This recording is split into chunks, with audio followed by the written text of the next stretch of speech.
Hello friends, welcome to affairs cloud. We learn to lead. मेरा नाम विकास है। So friends, आज की वीडियो में हम कुछ बहुत ही इंपॉर्टेंट करंट अफेयर्स डिस्कस करने वाले हैं मार्च मंथ के। और जो टॉपिक रहेगा वो रहेगा हमारा अपॉइंटमेंट्स एंड रेजिग्नेशंस। तो इस वीडियो को एंड तक जरूर देखिएगा, आपको बहुत इंपॉर्टेंट इन्फॉर्मेशन मिलेगी, आपके लिए काफ़ी हेल्पफुल रहेगा। अगर आपने हमारे चैनल को सब्सक्राइब नहीं किया तो जाके सब्सक्राइब कर दें, इस वीडियो को लाइक कर दें और इस वीडियो के लिंक को अपने दोस्तों के साथ शेयर से ज़रूर करें। तो आइए फ्रेंड्स, वीडियो स्टार्ट करते हैं, लेकिन उससे पहले आपके लिए कुछ important information. Hello friends, welcome to affairs cloud. We learn to lead. मेरा नाम विकास है। हमारी एक ऐप है कैरियर्स क्लाउड के नाम से, जो आप प्ले स्टोर से जाके डाउनलोड कर सकते हैं। जैसे ही आप प्ले स्टोर से एप्लीकेशन को डाउनलोड करते हैं, इंस्टॉल करते हैं, आपके पास ऐसा पेज खुलेगा एक।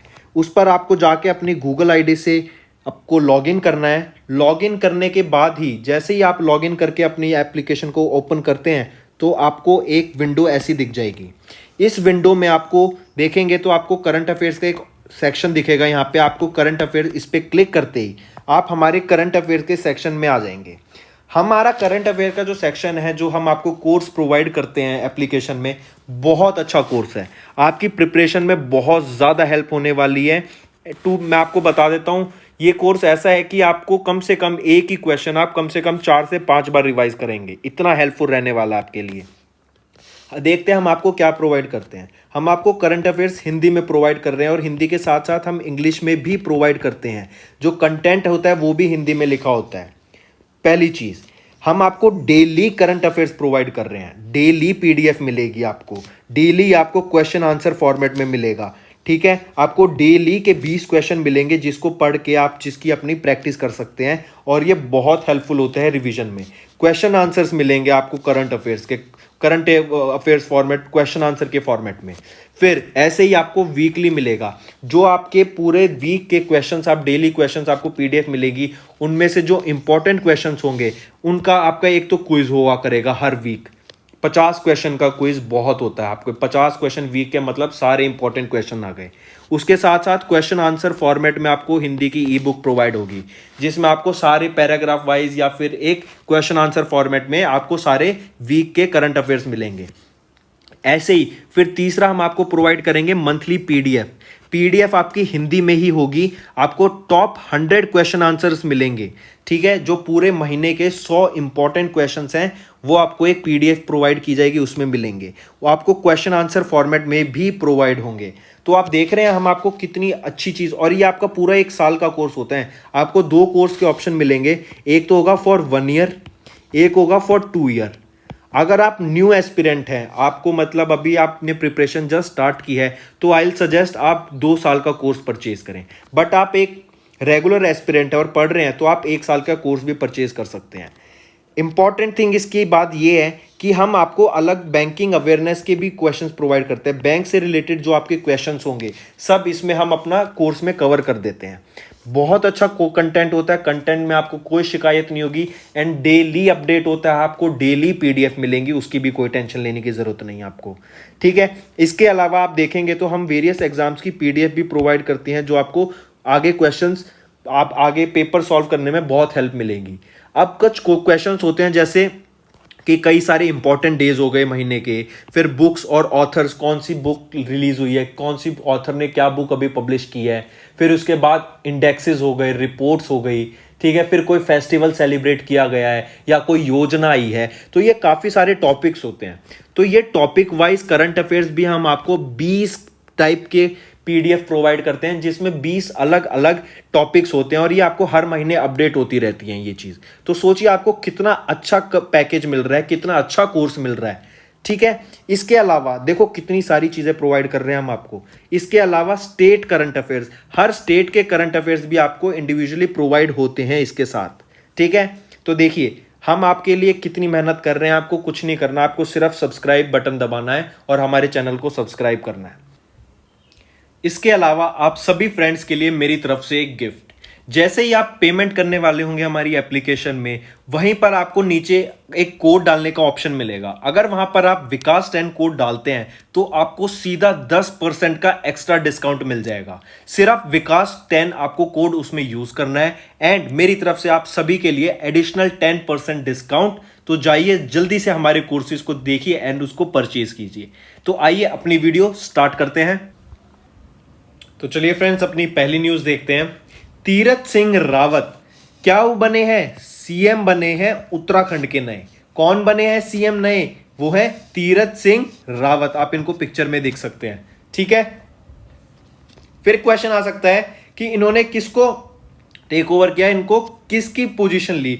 तो त्रिवेंद्र सिंह रावत ने रिजाइन किया और तीरथ सिंह रावत ने नया स्वॉन इन किया, मतलब उस पोस्ट को संभाला चीफ मिनिस्टर की। और कौन नए बने? वो है तीरथ सिंह रावत। कंफ्यूज ना होइएगा इन दोनों नेमों में, बिल्कुल सेम से नाम है, तीरथ सिंह और त्रिवेंद्र। त्रिवेंद्र जी ने रिजाइन किया, तीरथ सिंह ने बने नए चीफ मिनिस्टर उत्तराखंड के, ठीक है। अगर डाटा देखें, Tirath Singh Rawat was sworn in as the 9th chief minister of Uttarakhand. 9वें चीफ मिनिस्टर बने हैं उत्तराखंड के, फॉलोइंग द रेजिग्नेशन ऑफ किनका? त्रिवेंद्र सिंह रावत जी का, ठीक है। The oath ceremony is administered by किनके द्वारा? गवर्नर बेबी रानी मौर्य जी के द्वारा ओथ सेरेमनी एडमिनिस्टर की गई, कि उनकी देखरेख में हुआ। अबाउट तीरथ सिंह रावत अगर हम देखें तो तीरथ सिंह रावत फॉर्मर प्रचारक थे किसके? आरएसएस संघ के, जो कि आपका Rashtriya Swayamseva Sangh RSS. He was the first education minister Uttarakhand का when the state was formed in 2000। मतलब फर्स्ट एजुकेशन मिनिस्टर भी बने थे तीरथ सिंह रावत 2000 में, जब ये स्टेट का फॉर्मेशन हुआ था। He was elected as the secretary general of Bharatiya Janata party Uttarakhand unit in 2007। फिर नेक्स्ट हम बात करेंगे जयदीप भटनागर की। आप इनको पिक्चर में देख सकते हैं, ये है जयदीप भटनागर। इन्होंने टेक ओवर कर लिया है as DG, principal DG of PIB. Principal director general ने पोस्ट संभालेंगे अब कौन? जयदीप भटनागर। किसकी? पीआईबी की, जो कि है press information bureau. The ministry of information and broadcasting appointed Jaideep Bhatnagar को, जो कि आईआईएस बैच, मतलब 1986 के आईएएस बैच के पर्सन है जयदीप भटनागर। आईआईएस मतलब Indian informative service, and he has been appointed as क्या? प्रिंसिपल डायरेक्टर जनरल किसके? प्रेस इंफॉर्मेशन ब्यूरो के, पीआईबी के। ऑलराइट, 1 मार्च 2021 को he took as the oath as the principal director from the incumbent Kuldeep Singh Dhatwalia. Incumbent मतलब कुलदीप सिंह धतवालिया वहां पे पहले डीजी थे, प्रिंसिपल डीजी थे पीआईबी के। अब उनकी जगह पे उन्होंने कौन आ गए हैं? Jaideep Bhatnagar. Alright, he has been serving as the director general news service division of All India Radio का सिंस अगस्त 2020 से ये डायरेक्टर जनरल की पोजीशन संभाल रहे हैं ऑल इंडिया रेडियो की। अब ये क्या बन गए हैं? नहीं, प्रिंसिपल डीजी कहां के? पीआईबी के, प्रेस इंफॉर्मेशन ब्यूरो के, जयदीप भटनागर। चलिए आगे देखते हैं। Ajay Malhotra became the first Indian chairperson of the advisory committee of UNHRC. UNHRC क्या होता है? United Nations human right council के जो पहले इंडियन चेयरपर्सन बने हैं। कौन है? एडवाइजरी कमिटी ऑफ यूएनएचआरसी के, वो है Ajay Malhotra. Ajay Malhotra became the first Indian to be elected as the chairperson of the Advisory Committee of United Nations of Human Rights Council. His 3-year term of the committee will expire 30 सितंबर 2023 को। The Advisory Committee is a body of 18 independent experts serving as a think tank to the United Nations Human Rights Council. Next हम बात करेंगे farmer central bank of India के chief Pallav Mohapatra के बारे में, जो कि अपॉइंट किए गए हैं एमडी एंड सीईओ किसके? आरसिल के। एमडी एंड सीईओ बने हैं पल्लव मोहपात्रा, जो आप इनको पिक्चर में देख सकते हैं। ये है पल्लव मोहपात्रा कि ये farmer CBI central bank of India के चीफ थे, ठीक है। और अब इनको बना दिया गया है MD and CEO of ARCIL. अगर हम बात करें इनके बारे में, सेम इंफॉर्मेशन, बिकॉज यही इंपॉर्टेंट है इसमें कि Pallav Mohapatra MD and CEO बन गए हैं asset reconstruction company India limited के। अर्सिल के former MD and CEO Vinayak Bahuguna ने रिजाइन दे दिया once 5-year term had finished in June 2020, ठीक है। क्वेश्चन ये भी पूछा जा सकता है कि पल्लव मोहपात्रा अब किन की जगह लेंगे? वो विनायक बहुगुणा की जगह लेंगे। ऑलराइट, एमडी एंड सीईओ बन के अर्सिल के। नेक्स्ट हम बात करेंगे हमारे कैग के बारे में, जो कि comptroller and auditor general of India है, गिरीश मुर्मू सर, आप इनको पिक्चर में देख सकते हैं। ये अपॉइंट किए गए हैं चेयरमैन किसके, काफी इंपॉर्टेंट क्वेश्चन रहेगा ये, यूएन एडवाइजरी और UN panel of external auditors के। Alright, UN panel of external auditors के ये अब चेयरमैन अपॉइंट कर दिए गए हैं। कौन? गिरीश मुर्मू जी, जो कि सीएजी हैं, comptroller and auditor general of India. इनको चेयरमैन अपॉइंट किया गया UN panel of external auditors का। ठीक है, एक चीज और, ये आपके 14th सीएजी हैं, 14th comptroller and auditor general of India, Shri Girish Chandra Murmu was reappointed as the chairman of the panel of external auditors of the UN for the year 2021. He was initially elected as the chairman of the panel for 2020. He was born in Mayurbhanj district of Odisha. Roles and responsibilities क्या रहेंगी इनकी? To lead the panel to report and audit the accounts and management operations of the UN in specialised agencies. मतलब UN की और उनके specialised जो agencies हैं उनके रिपोर्ट्स को पैनल और जो भी डाटा आ रहा है उसका देख के ऑडिट करना। ठीक है, क्या वो लेजिट डाटा है या नहीं, क्या वो सही डाटा है या नहीं, सारी रिपोर्ट्स बनाना, उनको एनालाइज करना, तो वो सारा काम इनका रहेगा। ऑलराइट, क्योंकि अब यूएन है, यूनाइटेड नेशन, बहुत बड़ी ऑर्गेनाइजेशन होती है ये। अगर हम जीसी मुर्मू सर के बारे में बात करें, ये पहले लेफ्टिनेंट गवर्नर बने थे union territory Jammu and Kashmir के in October 2019। He is external auditor of the United Nation specialised agencies like, किनके बने हैं अभी ये? वर्ल्ड हेल्थ ऑर्गेनाइजेशन के 2020 से 2023 तक, FAO जो कि फूड एंड एग्रीकल्चर ऑर्गेनाइजेशन है उसकी 2020 से 2025 तक, इंटर पार्लियामेंट्री यूनियन के 2020 से 2022 तक। फिर अगर हम कैग की बात करें, comptroller and auditor general of India के, या आर्टिकल 148 के अंडर आता है कॉन्स्टिट्यूशन ऑफ इंडिया के। इसकी इस्टेब्लिशमेंट 1858 में हुई थी, हेडक्वार्टर न्यू दिल्ली है। और जो 14th सीएजी मैंने बताया ना, गिरीश चंद्र मुर्मू जी, ये 14th सीएजी हैं इंडिया के। फिर अगर हम UN panel of external auditors की बात करें तो इसकी इस्टेब्लिशमेंट 1959 में हुई थी bye general assembly. External auditors की बात करें तो panel has auditors from 13 countries. Alright, तो कौन अपॉइंट किए गए हैं UN panel of external auditors के चेयरमैन? वो है हमारे इंडिया के CAG, 14th CAG Girish Murmu sir, आप इनको पिक्चर में देख सकते हैं। नेक्स्ट हम बात करेंगे और काफी इंपॉर्टेंट रहेगा थॉमस बैच के बारे में। थॉमस बैच को अब री इलेक्ट कर लिया गया है आईओसी के क्या प्रेसिडेंट को। ठीक है, थॉमस बैच को री इलेक्ट कर लिया गया है इंटरनेशनल ओलंपिक कमेटी का प्रेसिडेंट। कब तक? 2025 तक।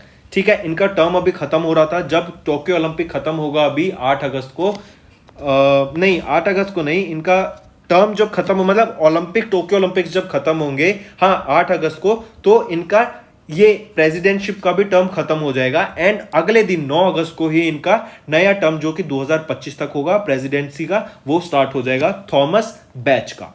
ठीक है, इसमें आपकी सारी यही इंफॉर्मेशन है। सबसे इंपॉर्टेंट कि the executive board of International Olympic Committee reelected Thomas Bach 4 साल के लिए as the president of ICO, नहीं ये होगा आईओसी। ऑलराइट, आईओसी का प्रेसिडेंट 2025 तक इनको री इलेक्ट कर लिया गया है। His current term as the president of IOC कब खत्म होगा? टोक्यो ओलंपिक गेम्स के जो एंडिंग है 8 अगस्त 2021 तब खत्म होगा, और उनका सेकेंड टर्म 9 अगस्त अगले दिन से ही स्टार्ट हो जाएगा 2025 तक। ये ही एक लौते कैंडिडेट थे जो अभी प्रेसिडेंशियल इलेक्शन हुए थे, उनमें एक लौते कैंडिडेट यही थे कि जिनको ये पोस्ट दी जा सके, क्योंकि डिजर्विंग है ये काफी ज्यादा। ऑलराइट, फिर अगर हम बात करें टोक्यो ओलंपिक गेम्स की, ये 2020 में होना था, लेकिन पेंडेमिक की वजह से इसको शिफ्ट करके अब 23 जुलाई से 8 अगस्त के बीच में ये होगा 2021। मतलब पहले 2020 में होना था ये जुलाई अगस्त में, लेकिन पेंडेमिक हो गया, लॉकडाउन लग गया हर जगह, तो अब उसको पूरा 1 साल शिफ्ट कर दिया। अभी जुलाई अगस्त 2021 में टोक्यो में ही होगा।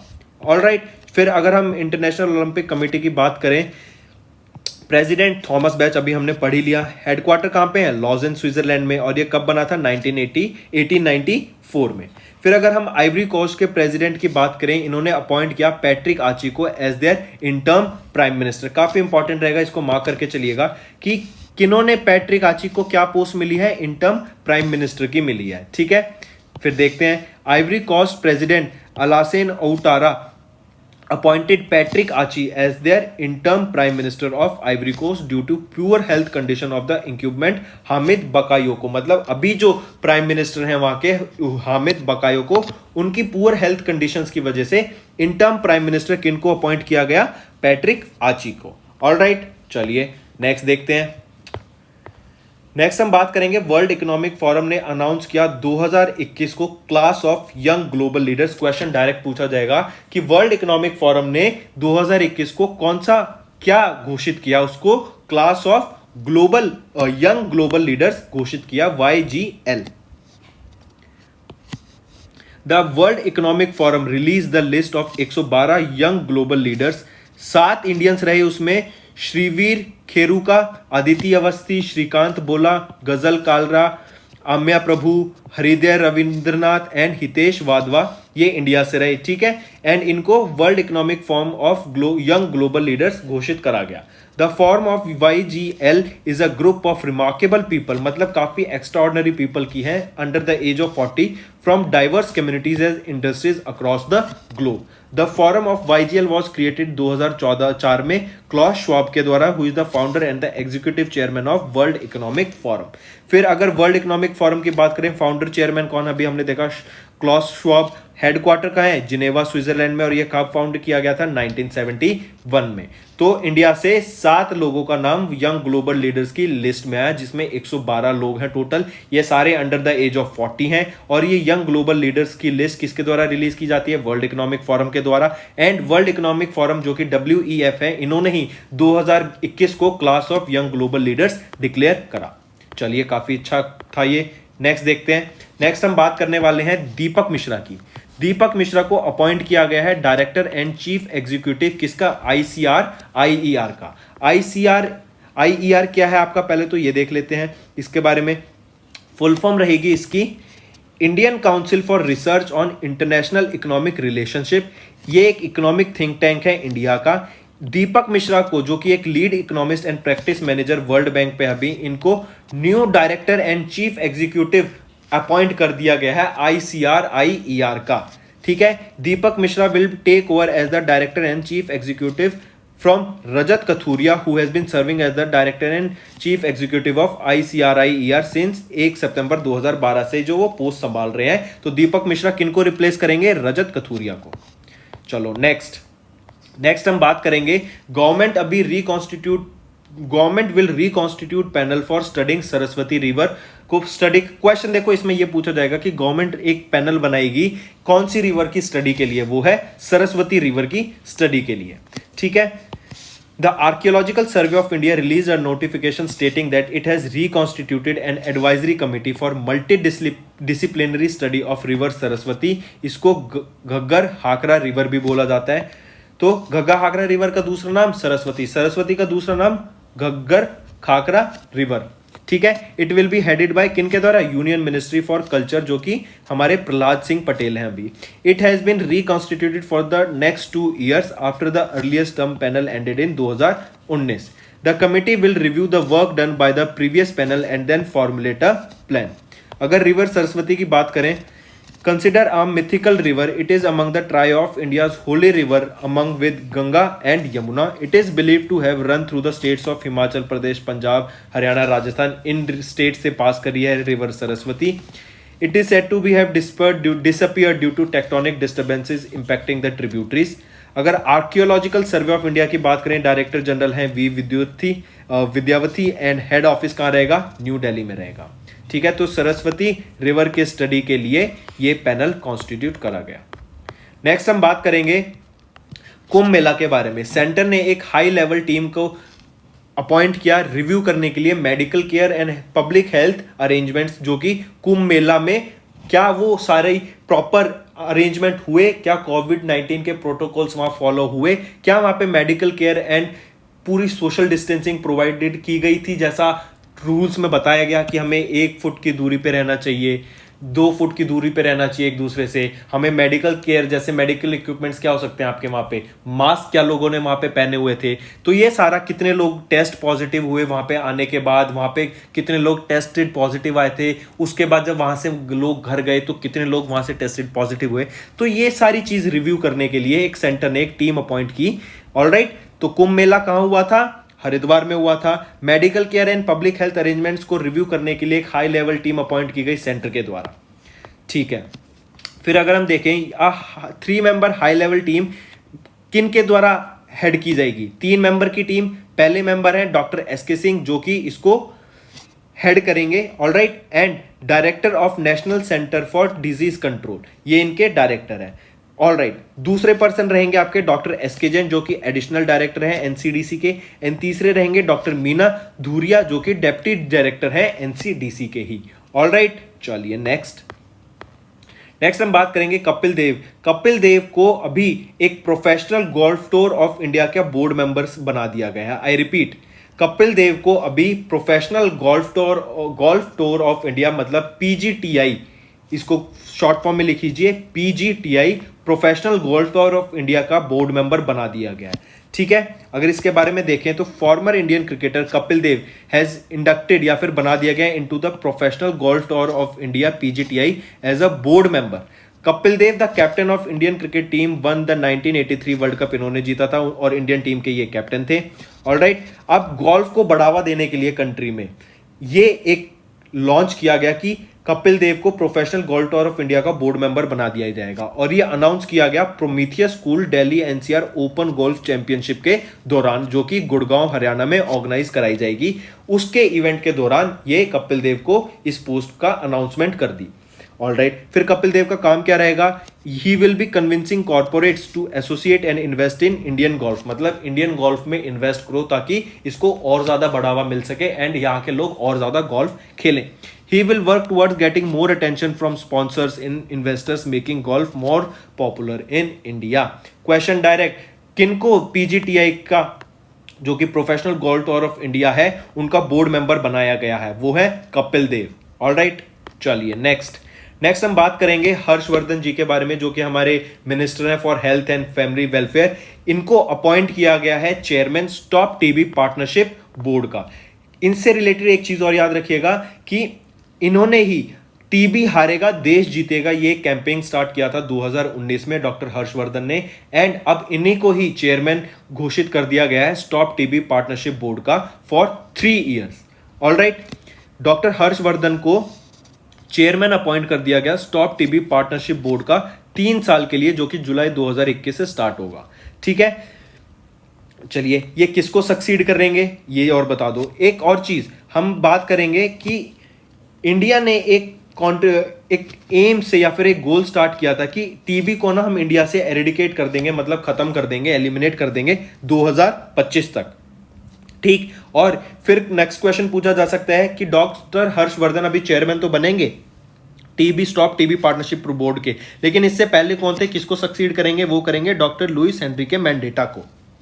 ठीक है, फिर इसके अलावा भी जैसे मैंने डिस्कस किया 2019 में डॉक्टर हर्षवर्धन ने टीबी हारेगा देश जीतेगा ये कैंपेन स्टार्ट किया था। ऑलराइट, 2019 में। फिर इसके अलावा आपको याद रखना है जो एग्जीक्यूटिव डायरेक्टर हैं टीबी पार्टनरशिप के वो हैं डॉक्टर लूसिया का डीटीयू, और जो हेडक्वार्टर रहेगा वो है जिनेवा स्विट्जरलैंड में। ऑलराइट, चलो नेक्स्ट देखते हैं। नेक्स्ट काफी इंपॉर्टेंट रहेंगी, इन चीजों को याद रखना। एक तो हम बात करेंगे एनएसजी चीफ जो कि है नेशनल सिक्योरिटी गार्ड चीफ, और हम बात करेंगे head of CRPF central reserve police force की एमए गणपति, ये आपके अपॉइंट किए गए हैं एनएसजी चीफ। आप इनको पिक्चर में देख सकते हैं, ये है एमए गणपति। एंड कुलदीप सिंह को आप इनको इधर पिक्चर में देख सकते हैं, इनको अपॉइंट किया गया है हेड किसका? सीआरपीएफ का। ऑलराइट, ये दोनों इंपॉर्टेंट रहेगा, नोट करके चलिएगा। फिर अगला भी काफी इंपॉर्टेंट न्यूज है कि सामिया सुलूहू हसन ये पहली फर्स्ट वीमेन बनी है प्रेसिडेंट टेंजानिया की। डायरेक्ट क्वेश्चन पूछा जाएगा आपसे कि वो फर्स्ट फीमेल प्रेसिडेंट कौन बनी है टेंजानिया की? वो है सामिया सुलूहू हसन। ठीक है, इसके अलावा एक चीज और याद रखना है कि ये 6ठी प्रेसिडेंट बनी है टेंजानिया की एंड फर्स्ट फीमेल प्रेसिडेंट बनी है टेंजानिया की। ऑलराइट, ये किनको, सामिया सुलूहू हसन किसको सक्सीड करेंगी? जॉन मगुफली को सक्सीड करेंगी या उनकी जगह लेंगी। ऑलराइट, काफी इंपॉर्टेंट है, याद रखिएगा इसको। नेक्स्ट हम बात करेंगे, दो कॉन्ट्रैक्ट स्टार्ट कर रहे हैं रिसेंटली, दो पॉलिसीज कह सकते हैं, नीति आयोग के द्वारा स्टार्ट की गई यानी ये लॉन्च की गई अमिताभ कांत सर के द्वारा। दो जो हम फोर्स पॉलिसीज बात करेंगे ना, वो है एक तो एनफोर्समेंट ऑफ कॉन्ट्रैक्ट, ये हेड की जाएगी राजीव कुमार के द्वारा जो कि नीति आयोग के वाइस चेयरमैन है। इसका काम रहेगा to address risk perception in investment and achieve policy certainty और examination of relevant provisions of the commercial courts act or its jurisdiction over different categories of cases। ये हो गया एक। दूसरी है आपकी इफेक्टिव कंसाइलेशन मैकेनिज्म, इसको हेड करने वाले कौन है? वो है अमिताभ कांत जो कि सीईओ है नीति आयोग के। इसका काम रहेगा to suggest facilitation of speedy resolutions of contractual disputes between private entities and the government. It will also examine the relevant provisions of arbitration and conciliation act of 1996। चलिए नेक्स्ट हम बात करेंगे, यह भी काफी इंपॉर्टेंट रहेगा कि रिपब्लिक ऑफ कॉन्गो के किस प्रेसिडेंट को रिइलेक्ट कर लिया गया? वो है ससाऊ। आप इनको पिक्चर में देख सकते हैं, यह Sassou has been reelected as the president of Congo और ये 88% वोटों से ये वापस प्रेसिडेंट बन गए हैं। ऑलराइट, ज्यादा डिटेल में इसमें पढ़ने की जरूरत नहीं है। डेनिस ससाऊ ये वापस प्रेसिडेंट बन गए हैं और he has been reelected as the president of Congo with 88.57% votes के साथ। ठीक है, इसके अलावा आपको याद रखना है जो कैपिटल रहेगी कॉन्गो की वो है ब्राजील और जो करेंसी है वो है central African CFA France. Alright, आइए नेक्स्ट बहुत इंपॉर्टेंट है, इसको मार्क करके चलिएगा। ठीक है, पहले हम बात करेंगे सौरभ गर्ग के बारे में। सौरभ गर्ग को अपॉइंट कर लिया गया है क्या? उनको appointed as the CEO of UIDAI। UIDAI क्या होता है? Unique identification authority of India. UIDAI unique identification authority of India के जो आपके अभी CEO बने हैं वो है सौरभ गर्ग।